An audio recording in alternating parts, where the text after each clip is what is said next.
मनुष्य और धन, इन दोनों में संबंध अत्यंत गहरा है। धन वो शक्ति है जिसका उपयोग मनुष्य करता है सांसारिक वस्तुओं को खरीदने के लिए, अपना जीवन यापन करने के लिए। और मनुष्य वो शक्ति है जो धन को महान बना देती है। अब एक बात है, उपयोग करना चाहिए धन का और प्रेम करना चाहिए मनुष्य से।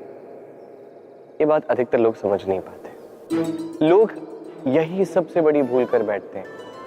वो प्रेम करते हैं धन से और उपयोग करते हैं मनुष्य का। ये अनुचित है। देखिए, आप किसी सुई से युद्ध नहीं लड़ सकते, ना किसी तलवार से आप वस्त्र सी सकते नहीं। क्या किसके लिए है ये समझना आवश्यक है। आप भी उचित दिशा में कदम उठाइए। प्रेम कीजिए मनुष्य से और उपयोग कीजिए धन का। यदि आप मनुष्य का उपयोग करने लगे तो आपको प्रेम होने लगेगा धन से। ये प्रेम धीरे धीरे परिवर्तित होगा लोभ में और धीरे धीरे ये आपका अंत कर ही देगा। सफलता कौन नहीं चाहता। सफलता को प्राप्त करने का, शिखर पर पहुंचने का अलग ही एक आनंद है। और जीवन में अपने कौन नहीं चाहता। हर एक व्यक्ति चाहता है कि जीवन में मेरे कुछ अपने हों जो सदैव मेरे साथ रहे, क्योंकि अपनों के साथ ही तो सफलता का आनंद सबसे अधिक आता है। परंतु होता क्या है, कई बार सफलता की खोज में उस मार्ग पर चलते चलते हम अपनों से दूर हो जाते हैं। ना चाहकर भी कभी कभी हो जाते हैं। उन्हें समय नहीं दे पाते। कभी कभी भूल जाते हैं कि सफलता का वास्तविक आनंद अपनों के साथ ही है। कि सफल होने के पश्चात जब हम अपनों से मिलते हैं, उनके नेत्रों में हमारे लिए जो भाव है, जो सम्मान है, जो प्रेम है, यही असली पुरस्कार भी है। हम भूल जाते हैं बात और अकेले हो जाते हैं। अधिकतर बार ये होता है। अधिकतर बार लोग जो सफल हैं वो अकेले रह जाते हैं। अब आप क्या चाहते हैं? आप असफल होकर अकेला रहना चाहते हैं या सफल होकर अपनों के साथ आनंद मनाना चाहते हैं? निर्णय आपका है। सफलता के पीछे भागिए, स्वयं को झोंक दीजिए, किंतु अपनों का साथ कभी मत छोड़िएगा। वो अपने जो आपकी सफलता के लिए उत्तरदायी है, वो अपने जिन्हें आपकी सफलता से सुख मिलता है, आनंद मिलता है, उन्हें कभी मत त्यागिएगा। भगवान और भक्त जब एक आकार होते हैं,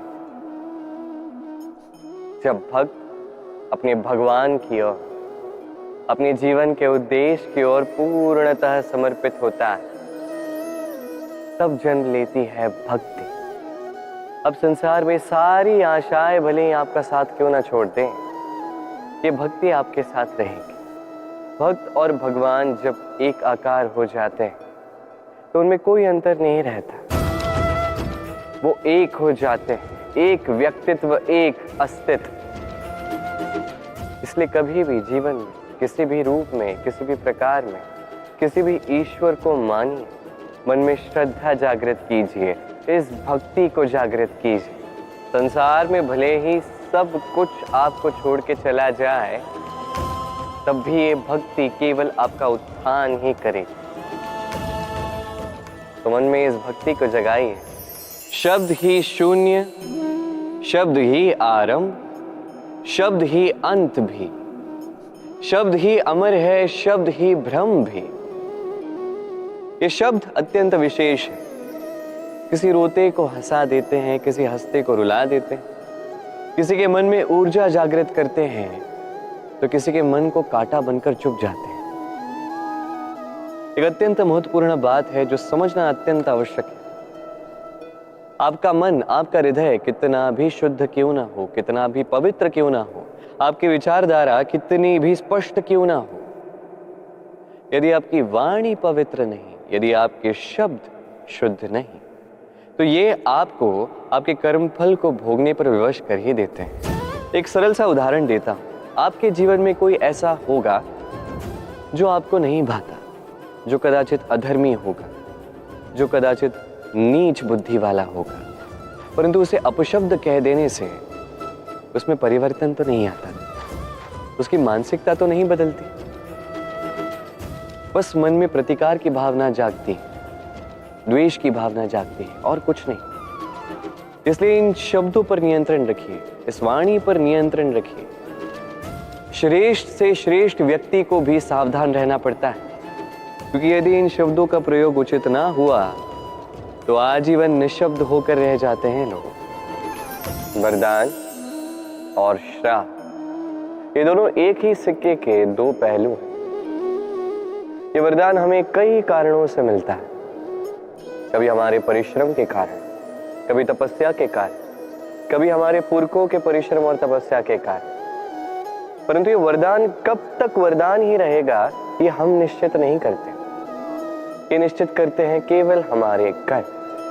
यदि आपको उदाहरण दूं तो किसी रेशम के कीड़े को देखिए, उसे वरदान प्राप्त है कि वो अपनी सुरक्षा के लिए खोल बना सकता है।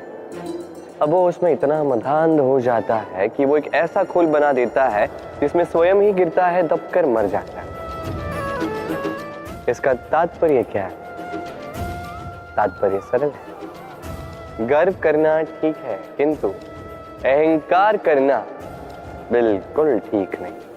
यदि अहंकार मन में प्रवेश कर गया तो इस वरदान को श्राप बनने में समय नहीं लगता। और यदि कर्म श्रेष्ठ रहे तो श्राप भी वरदान बन जाता है। सुख, दुख, मृत्यु, महामारी, ये कभी बता के नहीं आते, या कभी पूछ के आते। और कुछ ऐसा ही होता है द्यूत का ये खेल, एक कारागार की भांति, एक मकड़ी के जाल की भांति। जैसे एक मकड़े का जाल एक कीट को अपनी ओर आने के लिए उकसाता है, अपनी चमक से, अपनी बुनावट से, वैसा ही द्यूत का ये खेल मनुष्य को अपने पास आने के लिए उकसाता है। अंत में जाके मनुष्य फंस जाता है। अंतर बस ये है कि जब कीट इस जाल में फंसता है वो अपने प्राण गंवा देता है। मनुष्य जब द्यूत के इस उकसावे में आता है वो अपना मान, अपना धन, सब कुछ गंवा देता है, अपना विवेक खो बैठता है। और आप अपना विवेक कभी मत खोइएगा। यदि आपके मन में लालच आ जाए, आप लोलुप हो जाओ, यदि आप द्यूत के इस खेल में प्रवेश कर जाओ तो बस स्मरण रखना, लौट कर वापस आना लगभग असंभव है। इस विवेक का साथ कभी नहीं छोड़ना, क्योंकि विनाश के आने का पहला संकेत ही विवेक का जाना। इस उकसावे में मत आए। विजय, विजय प्राप्त करने के लिए मनुष्य क्या कुछ नहीं करता, हर संभव प्रयास करता है। परंतु क्या अपनी विजय प्राप्त करने के लिए कुछ भी दांव पर लगा देना उचित है? कदापि नहीं। अपना खोया हुआ मान, खोई हुई संपत्ति, खोए हुए अधिकार पुनः प्राप्त करने का एक ही मार्ग है, और वो है पुरुषार्थ, जुआ नहीं। जो व्यक्ति स्वयं हरा हुआ है, अपनी जीत को प्राप्त करने के लिए किसी और को दांव पर कैसे लगा सकता है? ये पूर्णतः अनुचित है। कई बार भौतिक धन पाने के लिए, संपदा पाने के लिए हम हमारा वास्तविक धन, हमारे अपने, उन्हें खो जाने के लिए सज्ज हो जाते हैं। ये उचित नहीं है। संकट कितना भी बड़ा क्यों ना आए, हमारे अपनों को हमारे साथ ही रखना चाहिए, ना कि अपनी विजय के लिए उन्हें दांव पर लगाना चाहिए। ये भूल किसी ने की है, आप कभी दोहराइए मत। राधे राधे। राधा कृष्ण कृष्ण कृष्ण कृष्ण